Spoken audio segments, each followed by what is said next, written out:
Well, the Cubs make the big trade for Rich Harden yesterday, but there's no question Big Z sets the tone for this. That's right. He's reminding everybody who the ace is indeed for this team. Pat Ball, Mark Shanowski back in our downtown Chicago studio. You will hear Lou Piniella's press conference and the expert analysis of the quirky left-hander Dan Plesac with a lot of energy next on Cubs Postgame Live. He's wound up, folks. Stick around for that. Then after the show, it's Land Rover Sports. I will have comprehensive clubhouse reaction from Wrigley Field. Plus, we'll hear more from the newest North Sider, Rich Harden, as he met the Chicago media today. And the latest from the Bulls in their summer league in Orlando. Derrick Rose has to sit out a game because of a sore right knee, but is it a major concern for the Bulls? Plus, highlights and reaction from the White Sox and Royals. Ozzy's crew is in comeback mode for the second straight night. That's all coming up after Cubs Postgame Live with Gail and Dan. Yes, the Big Blue Train ready to leave the station after a short timeout. Welcome back to Sports Night. Former Bulls guard Chris Duhon introduced as the new starting point guard for Mike D'Antoni's New York Knicks. Duhon fell out of favor during his fourth and final season here in Chicago. Now he gets the chance for a fresh start with a team that desperately needs a leader in their backcourt. Especially with Coach D'Antoni coming in, we're going to play more of an up-tempo type game, and I think that, fits best for me. The floor is going to be more spread, and gives me an opportunity to get more into the lane and create not only for myself, but for my teammates. Like any exhausted tourist at Disney World, Bulls top pick Derrick Rose decided to take a load off his feet and relax today. Simeon Starr's been battling tendonitis in his right knee, so he skipped today's Summer League game for precautionary reasons in Orlando. The team doesn't consider this serious. Rose is day-to-day. He could play tomorrow. So the Bulls facing the host team this afternoon, the Magic. Rose taking this one in civvies. First half, last season's top pick for the Bulls, Joakim Noah. The ball down low, fouled on the hook shot. Rolls in for the three-point play. Noah, 10 points, 12 boards later. Bulls on the break. Tyrus Thomas takes the pass. He goes in for the one-handed crush. Second half, more from Tyrus. Gets the pass on his way to the goal. Thomas led the way, 25.6 rebounds. Bulls had 5 players in double figures as they take care of the Magic, 86-74. Chris Bowden has more from Orlando. The first pick sat for the first time. His tendonitis aggravated when he jammed the same right knee late in Tuesday's game, even though it seems he was more aggravated about being held out. They just told me, they stretched me out a little bit, asked me was it sore a little. Then after that, I could have played, but they said don't worry about it. Was there any battle between you and the training staff and coach? Yeah, something like that, but they just told me don't worry about it. This is just the summer, but we'll let you know when we really need you. He's had some issues with the knee in the past there, just kind of tweaked it a little bit, so just being real, precautionary, and he'll be fine. He's got a long time here, and want him to obviously play as much as he can, but his health is the most important right now. Despite a third straight slow start, they outshot and out-rebounded Orlando, landing 5 players in double figures, including Joakim Noah's 10-point, 12-rebound double-double, and they had 20 more points in the paint. We're competing. We're playing better. The concepts defensively, obviously, were a little bit better. We got out and ran a little bit better, too. But today was just a team effort. I thought Tyrus was active and really played well at times. But, we just have to keep playing hard and trying to find ways to use the guys in the most effective way possible. Tyrus Thomas is playing like he wants to take charge offensively. His 25 points give him a team-leading 18-point average, while also leading the way in shots, free throws, and grabbing 8 boards a game. I can do more than people can. I just run and jump, dunk, but I can do more than that, and he knows it. So I think he's going to give me an opportunity to play, within the system, not just, run herky-jerky, but he's going to give me an opportunity to use everything I have. After turning the ball over 37 times over the first 2 games, the Bulls had just 11 of them on Wednesday. Something tells me it's not going to cost Derrick Rose his job, a job he hopes and expects to be back on Thursday. With the Bulls in Orlando, Chris Bowden, Comcast Sportsnet. Thanks, Chris. Elton Brand's reputation as one of the NBA's real class acts could take a big hit. He turned his back on the LA Clippers and his friend Baron Davis to sign a rich free agent deal with Philadelphia. The 5-year, $82 million contract with the Sixers is actually only $1 million more total than what the Clippers were offering. And Brand had personally asked the Clips to sign his buddy Davis to make the team stronger. After all that, Brand abruptly left town to join the 76ers. my intention was to try to work out something with the Clippers. You know, that was the idea, that was the goal. But you know, we were left with opportunities to, you know, have to explore some opportunities because we were left with an ultimatum. My agent, David Falk, he spoke with them directly, and we couldn't come together with an agreement. So that's when Mr. Stefanski and another team brought in some great offers, and we had to look at the entire picture. But, you know, before you ask, there's definitely no underground handshake between Baron Davis and myself. That's totally not true. I'm sure we'll hear from Baron in the coming days. He can't be happy right now. Still to come on the show, was trading for Rich Harden a risk? Jim Hendry stopped by Chicago Tribune Live to answer that question tonight. His response may surprise you. But now it's time for the Land Rover Big Question. Rich Harden and Ryan Dempster are the second active pair of Canadian teammates in the majors. We're wondering, what is the other pair? We'll have the answer later in the show. Coming up on Sports Night. The newest Cubs arrive at Wrigley Field. Rich Harden and Chad Godin tell us what it's like to join the National League's best team. I couldn't be coming to a better situation. Meanwhile, Big Z looks to build off his strong outing in St. Louis and lead the Cubs to their third straight win. That is hit high and hard into left center field, and going back is De Jesus. It is gone! Javier Vasquez takes the mound in Kansas City as the White Sox try for their 7th straight win against the Royals. And we'll tell you why the Sox are taking to the air to get Jermaine Dye to the All-Star game. Plus, Derrick Rose sits out a Summer League contest against the Magic. Is there any cause for concern? Every vote counts on Sports Night. Now. This is Sports Night, presented by Land Rover. Live from the Comcast Sportsnet studios in downtown Chicago. What is up? Thanks for hanging with us for Land Rover Sports Night with Mark Shanowski. I am Pat Boyle. The White Sox showed plenty of fight in their comeback tonight in Kansas City, including a heated argument between a couple of Aussies players in the dugout. We'll have that story in just a bit. And it was meet the new guys out at Wrigley Field, but no name tags required. Rich Harden and Chad Godin introducing themselves to the Chicago media and a clubhouse full of new teammates. Actually, it was kind of a strange afternoon at the old ballpark. General Manager Jim Hendry, Lou Piniella, and even Harden himself all danced around the question of when exactly will the 26-year-old pitcher make his Cubs debut? Well, we finally found out after the game that Harden will make his Cubs debut Saturday against San Francisco. That's a game you can see right here on Comcast Sportsnet starting at noon. And the hard-throwing right-hander can't wait to get started after joining the team with the best record in the National League. It's been crazy, you know, a lot of new faces and a lot of people, a lot of shaking hands, and but it seems really good. You know, everybody's pretty laid back, and you know, I didn't know how it would be. You know, we're in the clubhouse, and you know, everybody's been telling me there's a lot of good guys in the team. You know, everybody. It's been really good. So yeah, it's been a good experience so far. You get a whole range of emotions. You know, it's tough leaving you know, friends and teammates, but at the same time it's exciting, and you know, you get a chance to kind of start a new place, and you know, especially pitching here. I mean, it doesn't get much better than that. You know, I couldn't be coming to a better situation.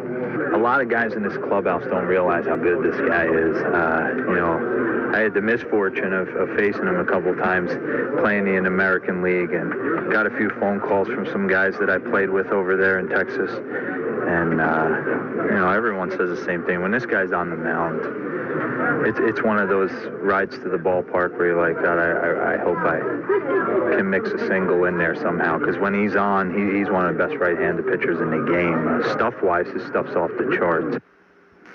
Can't wait to see him pitch on Saturday. Let's check out the highlights from Game 2 between the Cubs and Reds. Harden enjoying the action from the dugout, and there's the new Blackhawk, Brian Campbell. Good seat in the stands. They saw Carlos Zambrano pitch through an early mistake. Top of the second, Adam Dunn doing what he does best. That's gone for a solo homer, his 7th career blast off Big Z. Bottom of the second, Cubs get the run right back. Mark DeRosa ground ball is short. It eats up Jeff Keppinger. Giovanni Soto speeds around from second, and we're all even at a run apiece. Both Zambrano and Johnny Cueto pitch very well from there. Top of the 5th. Z strikes out Edwin Encarnacion. Top of the 6th, Ryan Terrio robs Jay Bruce, scooping up the one-hopper up the middle. 14 in a row retired by Zambrano. Bottom 6, Aramis Ramirez crushes the first pitch he sees from Cueto. That disappears in the bleachers. His 16th home run of the year. Cubs in front 2-1. To the bottom of the 7th, Zambrano lays down a bunt, just trying to move a runner over. And as you know, Big Z always hustles down the line. Beat the play, the umpire calls him out, and here comes Lou Piniella. He's going to argue the call, and for good reason. The replay shows Zambrano was clearly safe, and Big Z, well, he's going to show his emotions, slamming his helmet down. Fortunately, no injuries involved there. Not to worry, the Cubs offense comes through anyway. With 2 outs, Kosuke Fukudome deep to left field, and they're not going to catch that one. Adam Dunn, not a great outfielder, as you probably know. Reed Johnson scores on the double, so it's 3-1 Cubs. Brings up Derek Lee. He singles to the left side. Fukudome will score. The Cubs wind up scoring 3 times after 2 are out, and they grab a 5-1 lead. Top of the 8th, Zambrano gets Joey Votto to fly out to Jim Edmonds in right center field. Big Z retired the last 20 batters he faced, allowed just 1 hit, the Dunn homer on the night. Top of the 9th, Carlos Marmol, and D. Lee makes a great barehanded stop on the ball that bounced off first base. But Marmol gets stepped on as he gets the out at first. And the training staff will come out to check on the pitcher. Marmol stayed in the game, but he's a little shaky, loaded the bases with 2 outs. Kerry Wood brought in with the tying run at the plate. Brandon Phillips jammed the pop out to lead to end it. Cubs get a bit of a scare on the 9th, but they do record the victory, beating the Reds 5-1. Here's Lou Piniella. Pitched well, didn't he? 8 innings, 1 hit.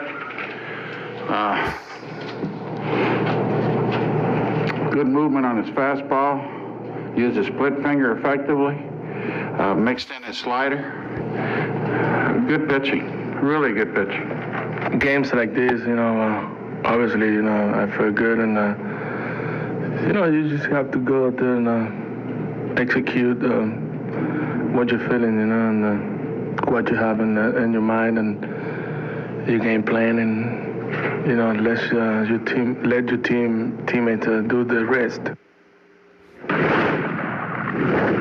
Our Honda head-to-head matchup looks at the pitchers for tomorrow afternoon's series finale at Wrigley Field between the Cubs and Reds. Left-hander Ted Lilly going for the home team, trying for his 10th victory this season. He's been very effective lately. Cincinnati will counter with veteran righty Bronson Arroyo, who's suffering through a very tough season, but he's hit some home runs against the Cubs in the past. Coming up later in the show, we will go inside the Cubs clubhouse to hear from some of the key players. And we'll also find out how the other player acquired in that big trade with Oakland, Chad Godin, fits into the Cubs' plans for the rest of the season. As expected, the White Sox put Bobby Jenks on the DL today for precautionary reasons. He's still experiencing upper back pain. The Southsiders missed their closer last night. Scott Linebrink suffered his 3rd blown save of the campaign.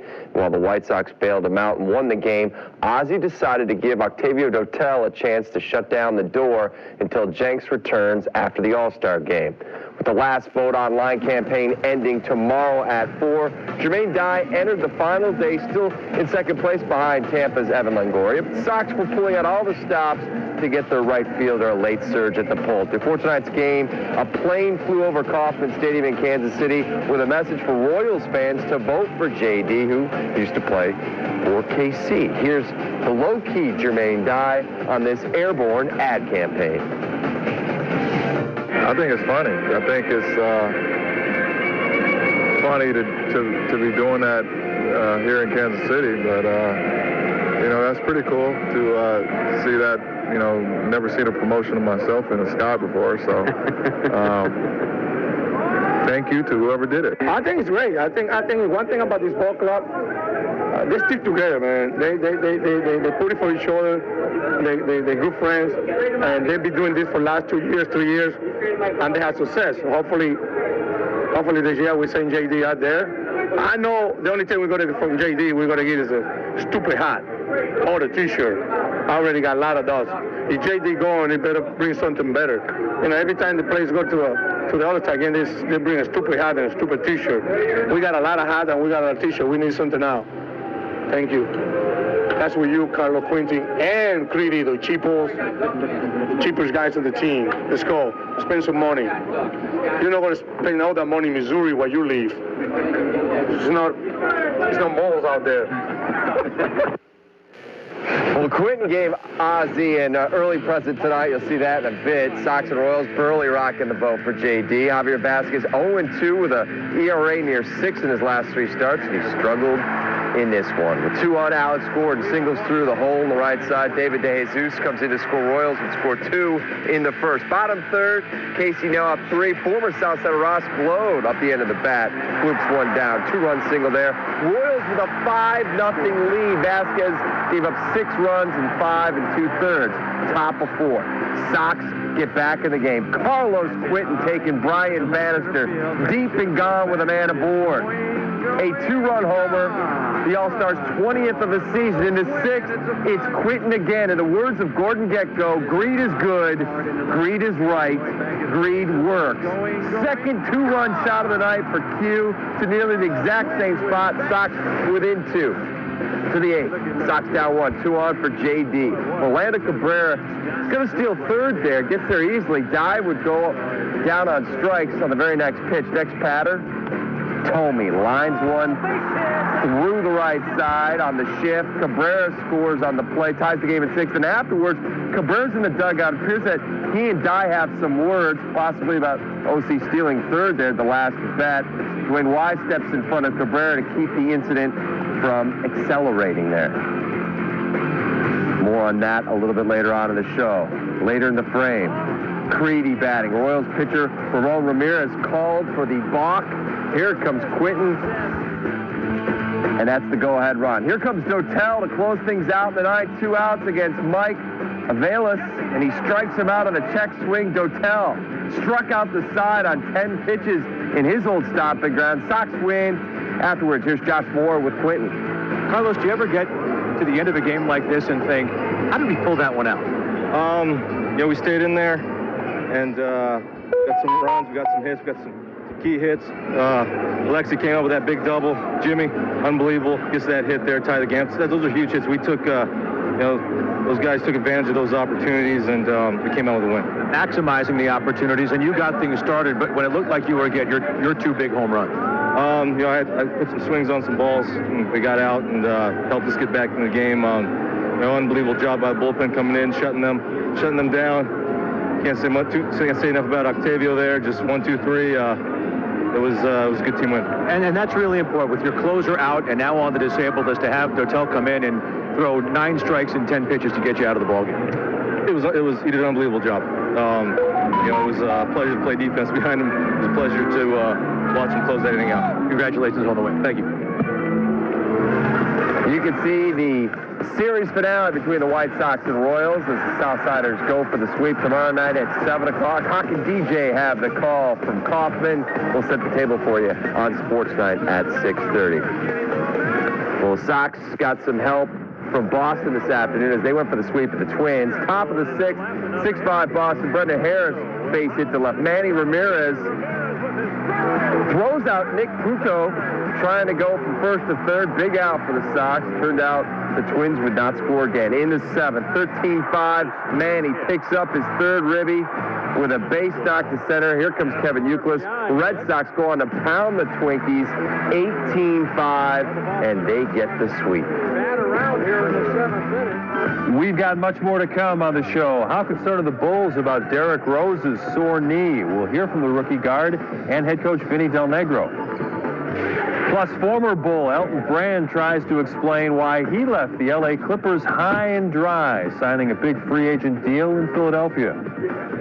And we'll tell you why Lou Piniella expects to have Alfonso Soriano back a little later than everyone thought when Sports Night rolls on.